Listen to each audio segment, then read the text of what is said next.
Hello, everybody. Welcome to our next webinar series here at Wakelet, where we are excited today to welcome everybody to talk about transforming your learning with Wakelet through the lens of personalized learning. So personalizing the education for every student. And I'm really excited about this one because I get to co-host alongside one of my good friends, featured presenters multiple times at Wakelet Community Week, just an all-around great person, Jennifer Mitchell. So Jennifer, we'd like to bring you up and say welcome again. Hey, everybody. Hope everyone's doing well. I'm excited to be here. Okay, well, good. Let's take a look in the chat and see who we know and who we can shout out. Jennifer, do you see any names that are Well, known see, for this is you? where I got to find the chat. This is one of my things is join the event, and I'm already registered. So We see Eduardo from, oh, that's a good one, from Salamanca. We've got Hussein, Macedonia. Hello, everybody. awesome. Swear. Stephanie from California. Yay! We got Dorota from Poland. Hussein from London. Welcome, everybody. Thank you for spending some time with us. I am in snowy Pennsylvania. It is snowy and icy today, super cold. Jennifer had the lovely pleasure of a snow day. Yes, I'm in northern Vermont, and it is still snowing pretty heavily with a lovely mix of ice. Great. So nice. It's this time of year where I just awesome. can't wait for spring to finally show up. That groundhog just told us 6 more weeks, so we're still waiting for that. But all right, well, Jennifer, I'm happy to have you alongside of me today to talk about some of this stuff because you have really taken a deep dive into personalized learning with your school district. Especially through the use of Wakelet and our Education Pro Plan too, like bringing those resources and activities and skill sets and accounts to your students. And I think in a way that's really going to drive home the importance of what Wakelet can do, but also how it can support initiatives and pedagogical things like personalized learning and approaches in the classroom. So we're going to get started today, and of course, these resources will be shared later on through the link. You'll also find all your certificates, available things later on. So we're going to go ahead and get started with how to transform your learning with Wakelet. So one thing to keep in mind is when we talk about personalized learning, it's that idea that we're going to try to tailor your learning to meet the individual needs, skills, and interests of students. And it's not a one-shop, it's not a one-way street. It allows for students to learn either at their own pace or at their own ability level. And it's really boils down to those 3 words at the bottom of the screen right now: student-driven learning, right? Those 3 words come together to really make sure that it's not a teacher standing up in front of the class dictating or directing the lesson and where it's going to go, but it's the idea that students are driving their learning and they're figuring out and really taking ownership of everything that they need to do. And we look at this through a couple of different things, and Jennifer, feel free to pop in and help out with some of this as well. But we know it comes down to just a couple key components here, that student-centered approach, that the students have to be aligned not just with their interests, but also with their goals. Like, what is their intended outcomes for the end of the year? I think back to my 3rd grade daughter. She's really looking forward to the end of the year where she gets benchmarked and she's setting all of these measures and she's checking off her goal lists, right? She's able to do this many words per minute. And if she does it now, then she's feeling great, right? Like she's able to do and accomplish these tasks. I always think of your daughter and her portfolios when I think of student-driven and portfolios and keeping track of what she is really looking forward to learning and improving on. Yeah, and I think it's a great resource, and I love having, of course, my daughter. It's great having her there, but I love the fact that she is motivated and driven to do this because she keeps mentioning that she's already starting on her grade 3 portfolio, and many of us have seen the growth from grade 1 to grade 2. And I can't wait for everybody to see the grade 3 portfolio, but she's bringing things home. She's instantly capturing and scanning these documents and resources of hers. Student-centered. Again, it's exactly what she's doing. It's flexible. She's doing it at her own speed. Her first grade year, she did it at the very end of the year. grade 2, we did a lot of hand holding, and now she's doing this all on her own, where she's capturing, she's adding, she's doing all of that. And I think that's mindful too. That's one of the hurdles we'll talk about later on too, Jen, is that flexibility of pacing and modalities. And sometimes that can cause teachers to kind of be like, whoa, like I'm not in control. How do I still manage that? Right. And we'll talk a little bit about those modalities, because we ideally want to hit the students where they are. We've got some visual learners, we've got students who maybe need to do more hands-on learning, and that idea of personalized learning really allows them to shine how they can. So they don't just have to write an essay, right? They can showcase how good they are at a skill or content subject area through their means and viability options. 100%. And of course, yeah. Oh no, I was just going to say, like, there's so much that goes into personalized learning. It's really a very large topic, so we'll, get into a little bit more as we go. Oh yeah, huge things. And you think about the benefits to it. I mean, like the student engagement piece, a lot of us are struggling with that in our classrooms today. I know my wife, she comes home from teaching 5th grade and she's like, man, I really wish there was a way that I could get students to be a little bit more engaged in this topic. Or if it's, science, she tends to find an easier way to get people to gravitate towards the content. But if it's math, like that engagement piece isn't quite there, because a lot of people will say, I'm not a math person, or I'm not a this kind of learning. So talking about these benefits, getting those students to be engaged and motivated in the content. Another benefit is being able to support everybody's learning style. So being able to showcase, we're going to talk about the same topic, but how we go about your learning and your processing and your showcasing of that skill could be done in 7, 8, 9 different directions, right? If I'm going to learn all about dinosaurs, I might make a diorama. You might go and make a slide deck. But at the end of the day, as long as we've met those goals, we've shown what we know, we can showcase exactly how much knowledge we've achieved on a certain topic. And of course, that does come along with some challenges and considerations. This isn't just a one-size-fits-all approach. So knowing that, trying to squeeze this into every classroom, personalized learning has some really great benefits, but it also requires a lot of things that, Jen, I'm sure you've gone through, right? So, I mean, one of the things that it does take is that initial amount of time to prep the materials. But once you've got those prepped, you've got it done. So you can reuse the same thing year after year after year. You don't have to do it again. You might need to make some tweaks here and there, but that's about it. And I see you have on here super important, the technology and data privacy concerns. Always try to make sure that any resource you're using is going to protect privacy, and that's where Wakelet is amazing. They signed our student privacy agreement, and Vermont is very particular with what we look for. So that's a huge plus. Yeah, and you think about that first one, that time, right? If there was only one tool that could just keep all of your stuff year after year, and you could just come back to it, right? Yes, exactly. It doesn't go away. The equity piece, not everybody has access. So providing some of that within school, just planning very carefully about what and when you're asking students to do.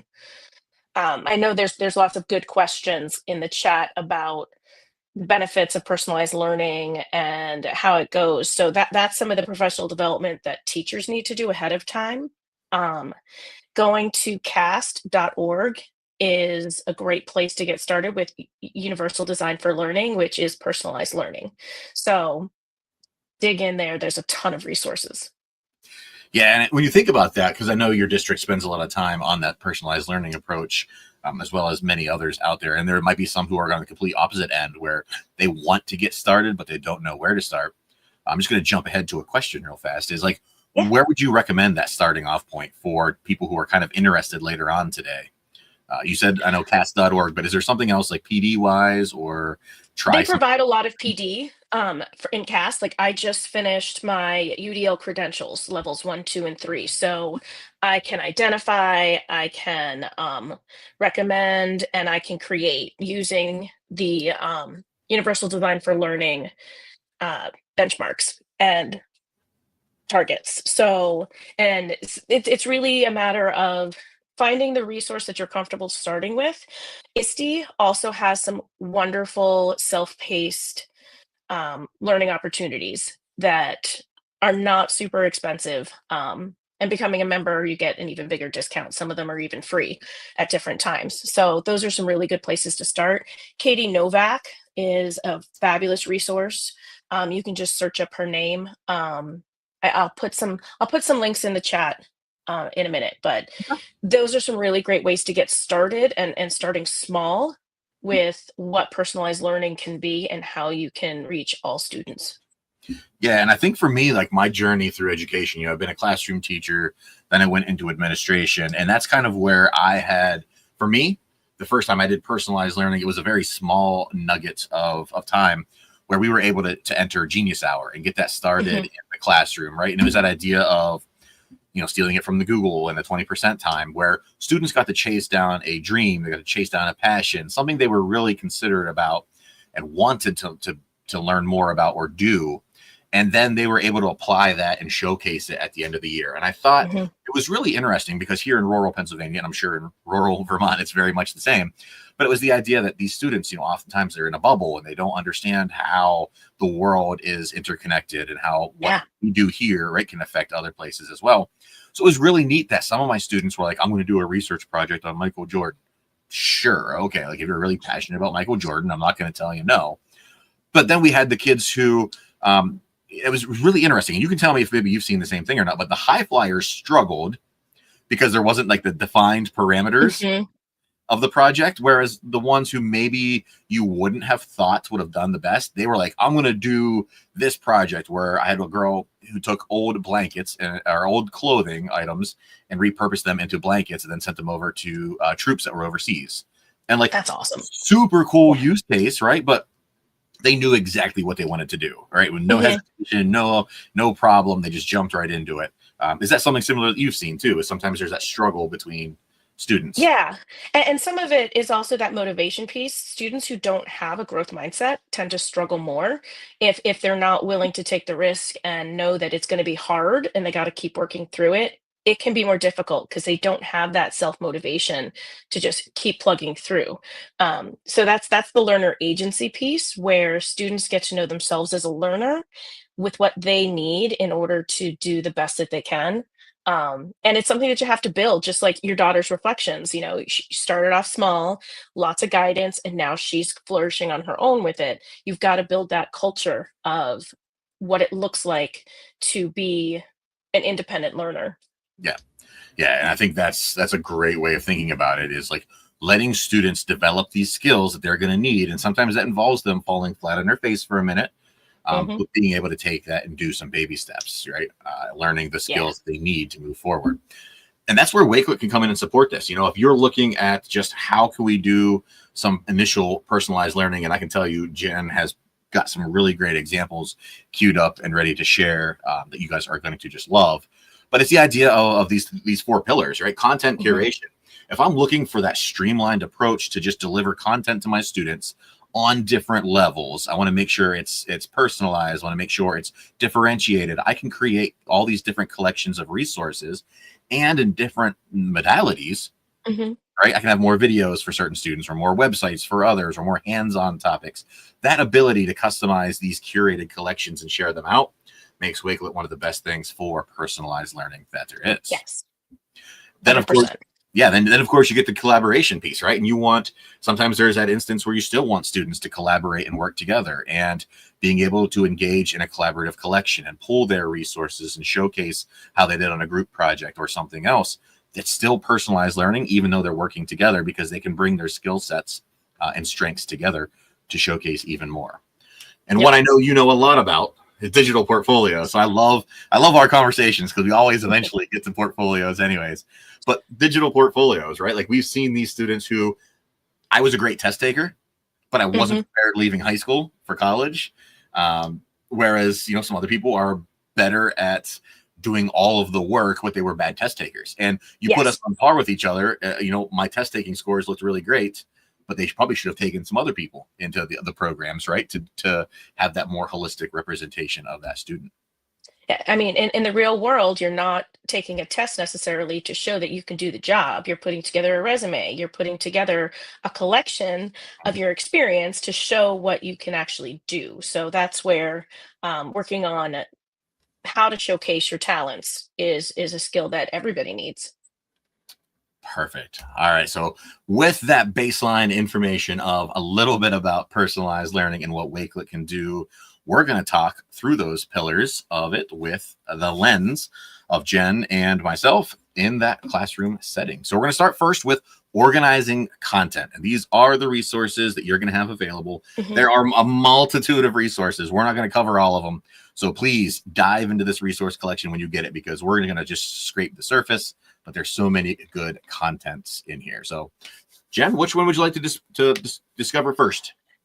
So organizing the content, actually, you know what? Click on the first one, because sometimes it's hard to really keep track of all of the resources you have for one piece.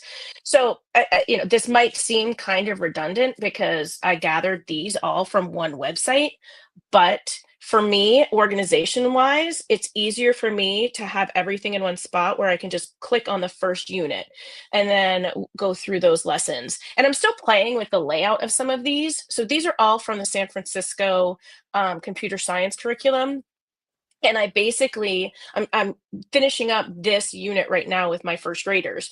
So I have each lesson, each component I might need listed, and I'll probably end up switching this to a column view later on, because that just helps keep things more in line.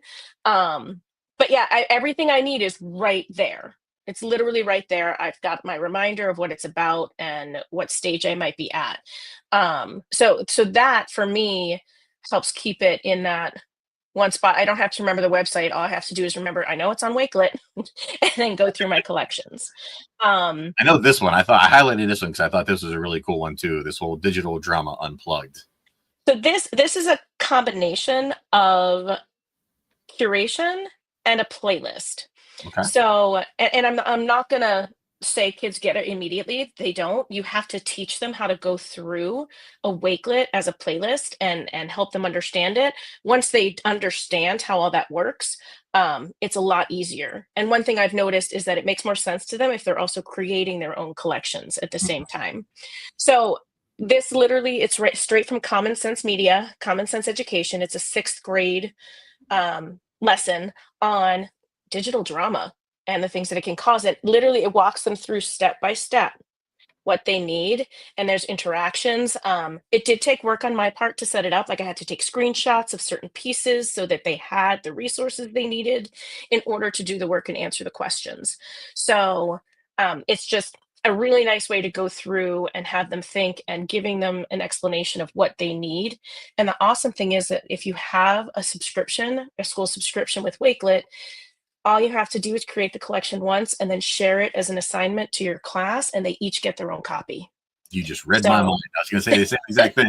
I love how you put it up there. Yeah. It says right there, like, once you're done, like, go ahead and answer the question by clicking the plus sign, and so it's definitely something that they can do.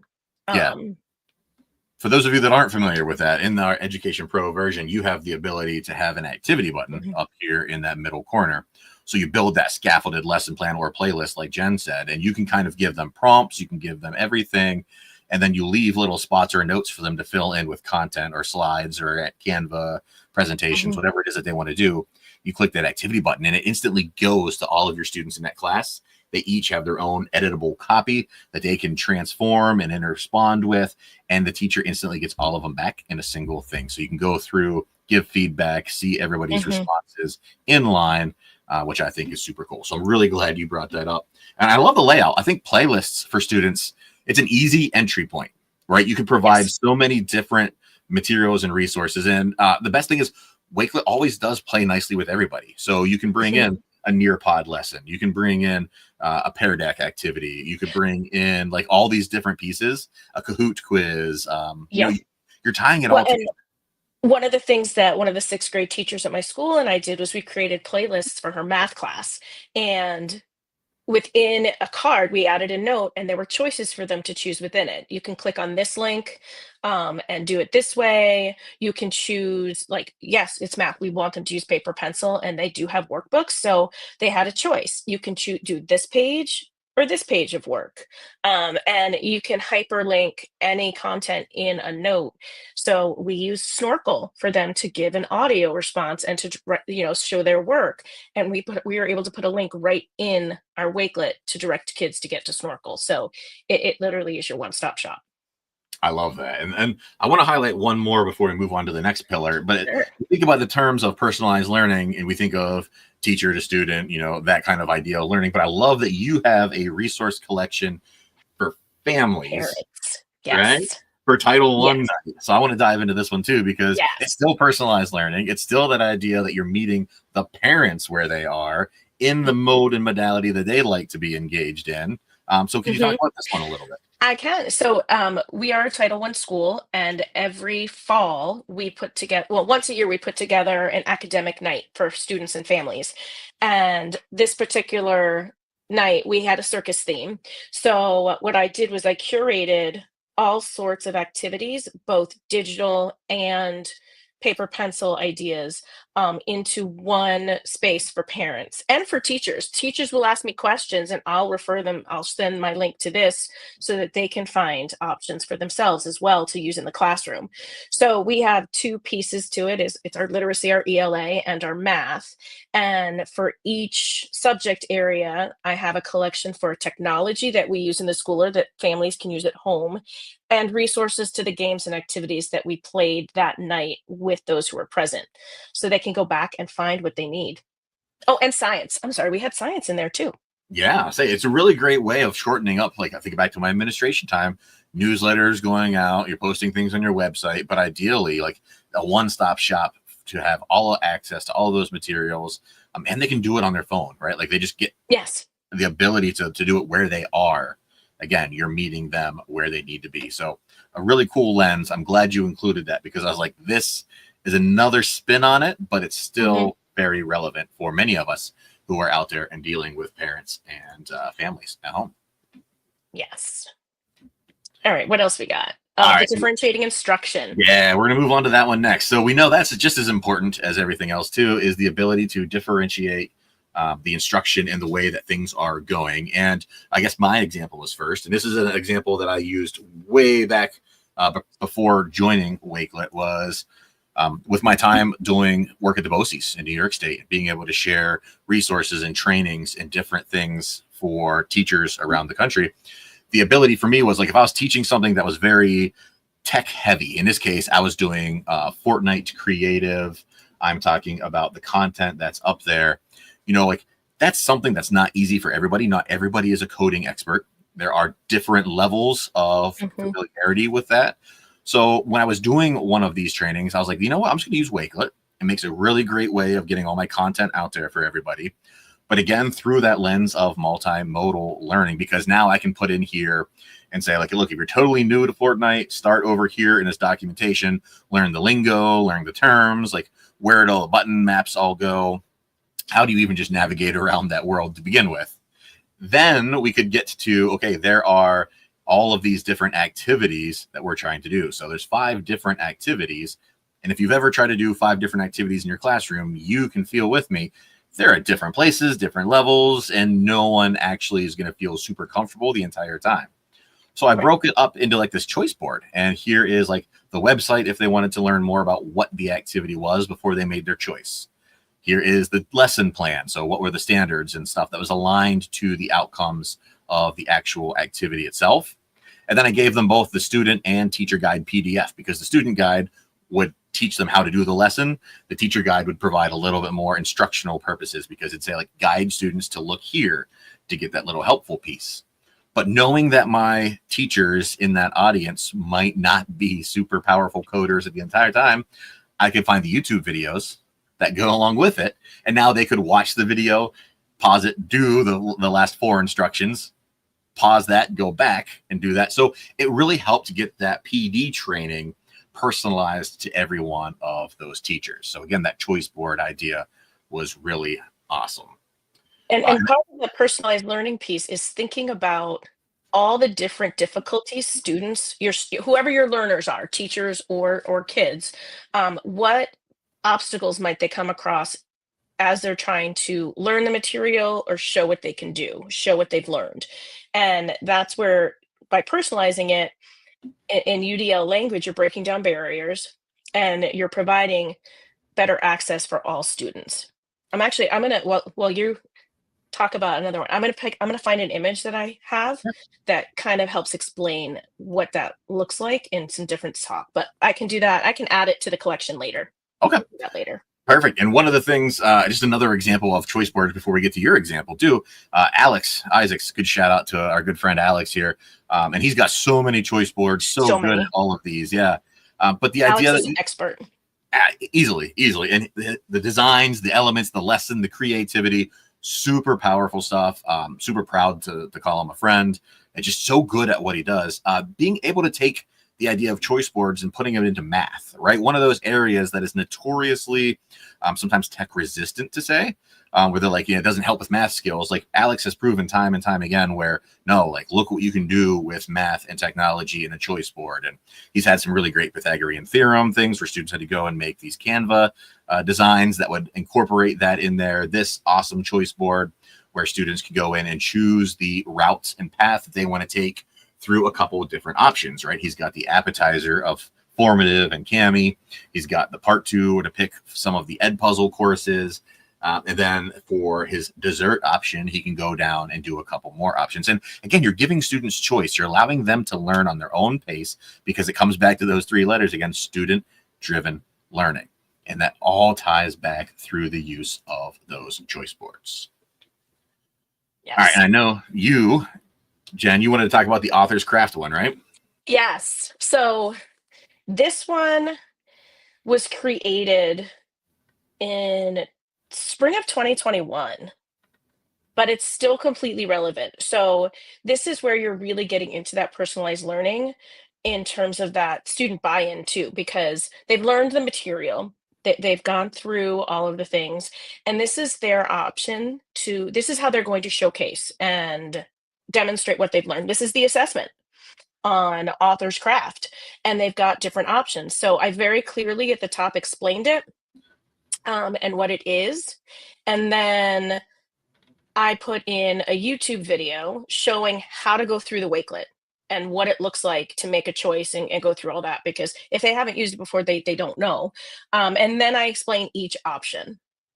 So, and underneath each option is a link to more directions on what is expected for that choice. So in trying to do that, we tried to think, and I did this in collaboration with my team, we tried to think of what students prefer. Some don't want to do a video. They don't want their face on there, but they can talk about it. So creating a podcast is an option for one, because that gives them an audio way to present what they know. Creatively, they could do a newsletter. They could do an infographic. They could create, that was like the poster. If you scroll up, I know there was the infographic in there. The newsletter would be more for writing. The infographic is more for those artsy people. They could choose to do it on paper, pencil, or using Canva.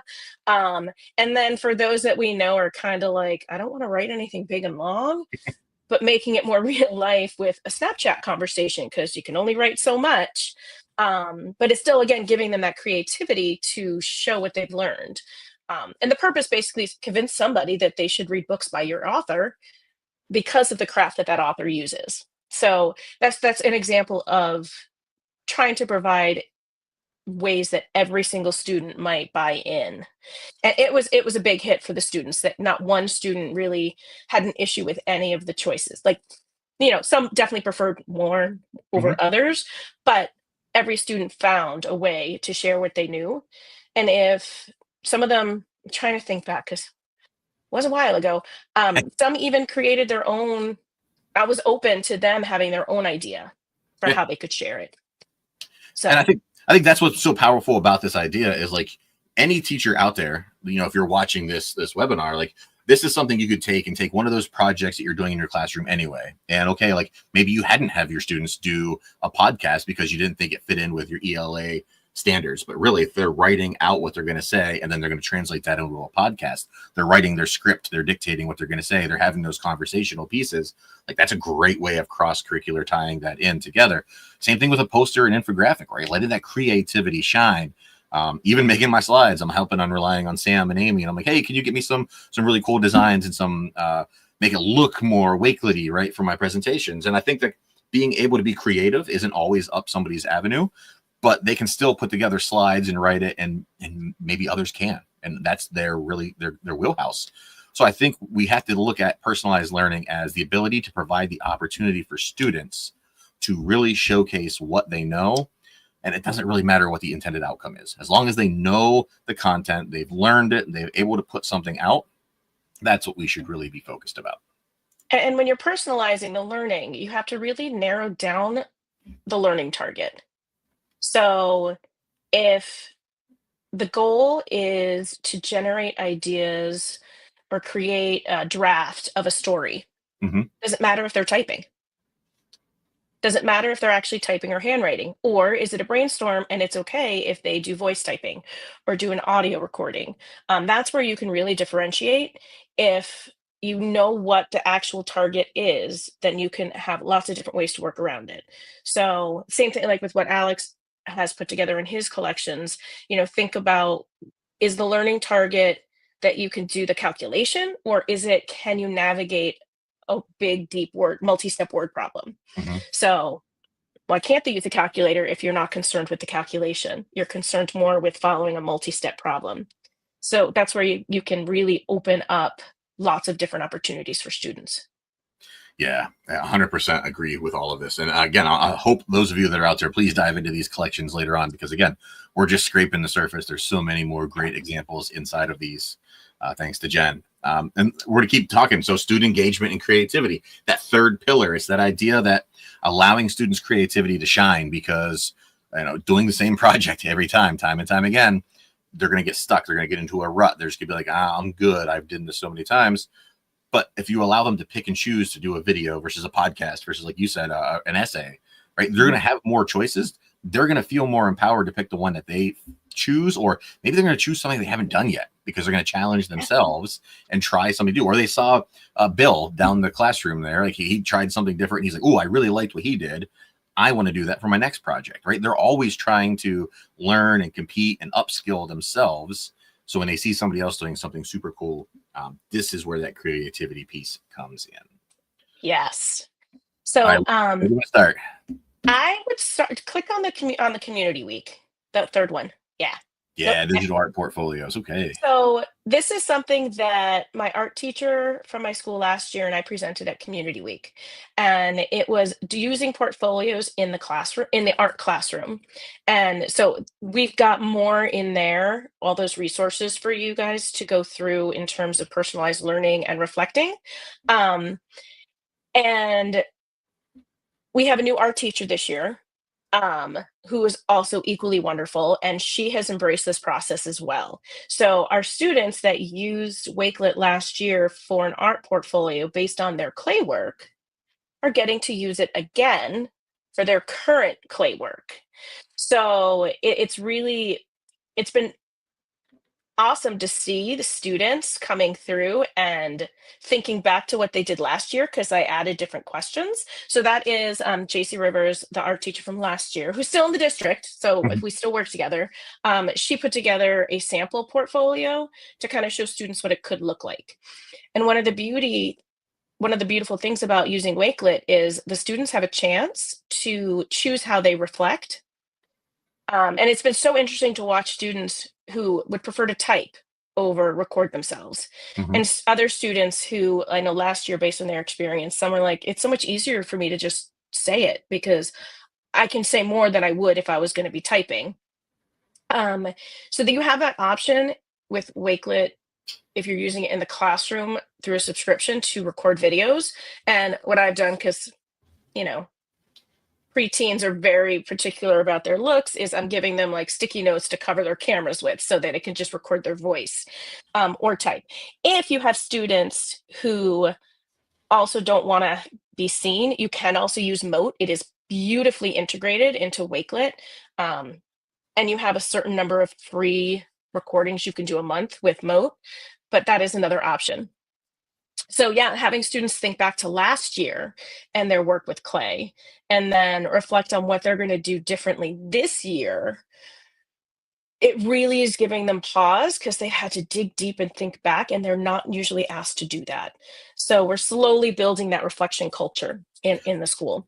Yeah, and you think about, and I've talked to portfolios numerous times, but it's that idea of pulling everything together, right? If I've got pictures of my pottery that I'm making, if I've got Mhm, videos of maybe the craft and the inspiration, or I type out why I made it the way I did, and combining all three of those elements together, I've got the visual, I've got the auditory, I've got my notes, I've got pictures, I have everything there that needs to be done, and I can just keep building upon that year after mhm, year, which I really like the idea that if you're starting these art portfolios, right, next year they're reflecting and they're going back like, mhm. okay, I did this kind of medium last year. I really want to expand deeper into this year, talking about their growth and progression, because those are two major tent poles for Mhm. portfolios. What were the kids' reactions to those portfolios the first year?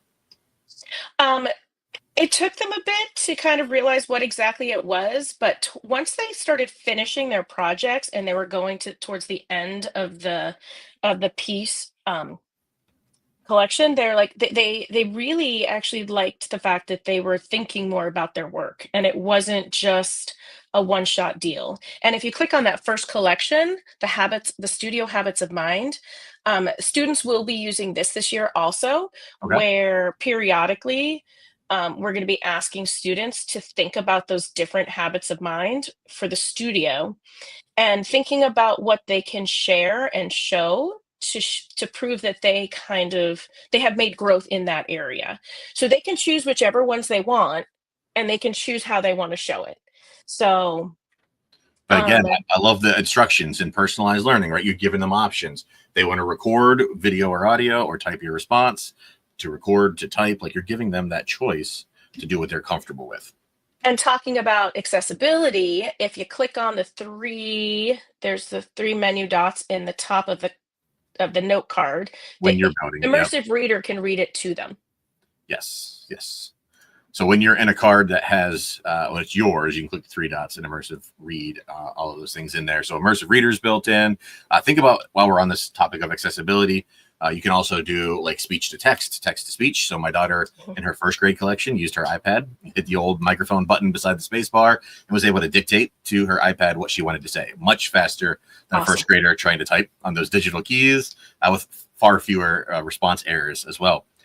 So being able to do that in there, being able to use voiceover and screen recordings and those kind of things really helps set apart the ability for students. And we do have an accessibility collection that may or may not. I didn't refresh my screen beforehand, so Oh, yes, there it is.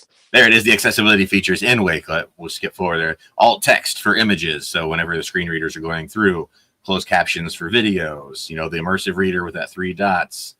Speech to text, text to speech. Being able to navigate with your keyboard and use your keys to jump around, annotations. And again, because you talked about moats and others, we've got a whole site devoted to accessibility features built into the platform to make sure that we check out as well. And going back to the one you're on right now with the art collection, Mm-hmm. in the presentation at the bottom, um, JC and I talked about the accessibility that we included for students within this process to make it more personalized for them. Awesome. Yeah, so I think there's a really great use case for all of these, like just to see and showcase like this whole idea of personalized learning. It's tying all of those things together, and bringing all of these different use cases. We've talked about these before, organizing your content. We've talked about differentiating your instruction and allowing students to really learn in a couple of different modes and modalities. And then the student engagement and creativity pieces, being able to see how that works. And this is another example of what this looks like. We've talked about it before, but the idea of, if you're exploring the solar system and you've got students, right, you can put your learning objectives in there.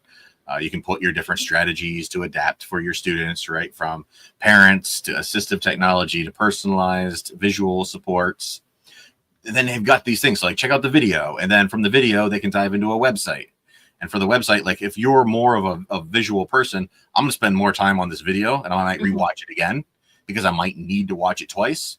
Whereas if we're doing this as a whole group lesson, you play it once on the smart board, I may have only caught the first 5 minutes because my head's now spinning. Now I can pause it, I can take notes, I can transfer what I've already learned to paper so I have it for later on. I'm writing it out, so I've got that skill set. I can have them do activities, learning fun facts. It's just a really fun way to make your content a lot more explorable inside of Wakelet. There's one thing when you mentioned the differentiation. So another way to differentiate is to create duplicate Wakelets for Mm-hmm. different levels. So that's different than like this is meeting kids where they're at. So one of my third grade teachers had students writing their own version of a Magic Treehouse story based on an environment of their choice. So or a time period. With Magic Treehouse, they go back in time and all that fun stuff. So what we did was we found resources, and then this is app smashing at its best. We used Brisk to level those articles and those resources and put those different levels in different collections, and then shared them on Google Classroom. So whoever needed a slightly lower Lexile level compared to somebody else in the classroom, exactly, everybody had a collection, but it was and they personalized. all looked exactly the same. Each collection looked exactly the same except for the title. So because we picked weather, so there was the sun, rain, and snow groups.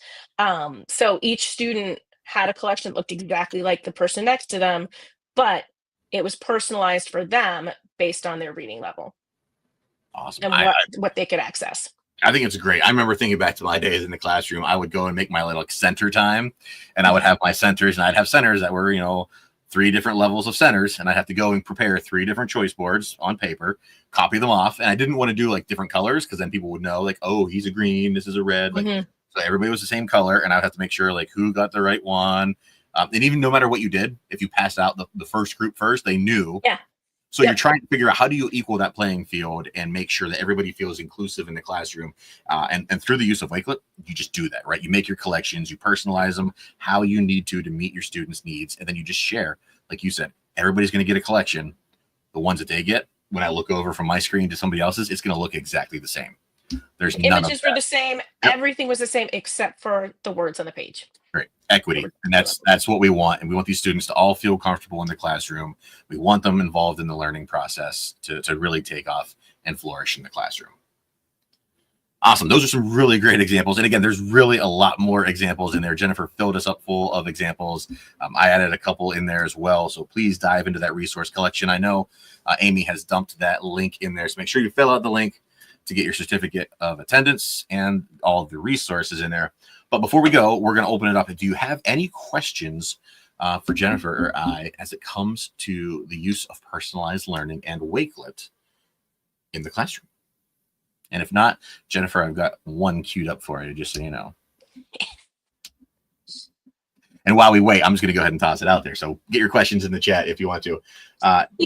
So Jen, I'm going to go ahead and just take on there. Like, where do you see or how do you see the role of Wakelet evolving in the future of personalized learning in your school or just in general?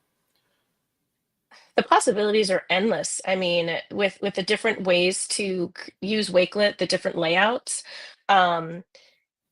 your imagination is the limit. Like whatever you can think of, you can make happen. So I just see it as a great way to keep your own ideas in place.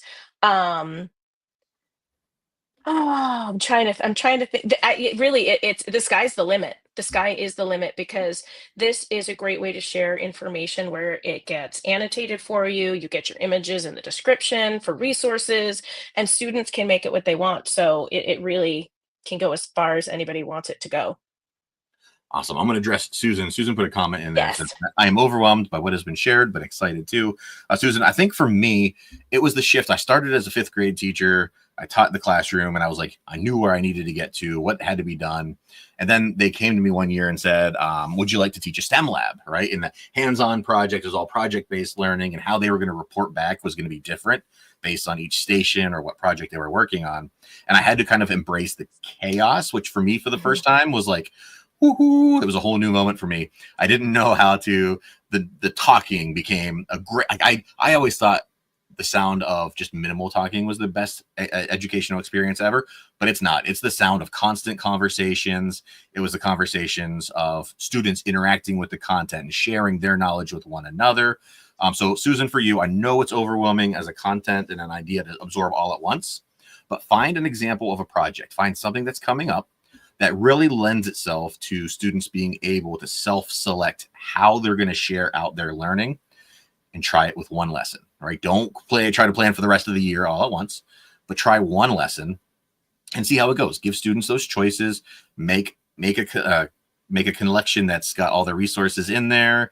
And yeah, productive sound, exactly. Like it's the sound of learning is what I called it. So even when I had my observation, I'm like, oh my gosh, it's going to be so noisy. It's going to be chaos. Like the person is not going to understand what's going on. They loved every minute of it. So embrace the chaos, but find one lesson and start there and see where it can go. Lois has asked Jennifer, how about for adult GED learners?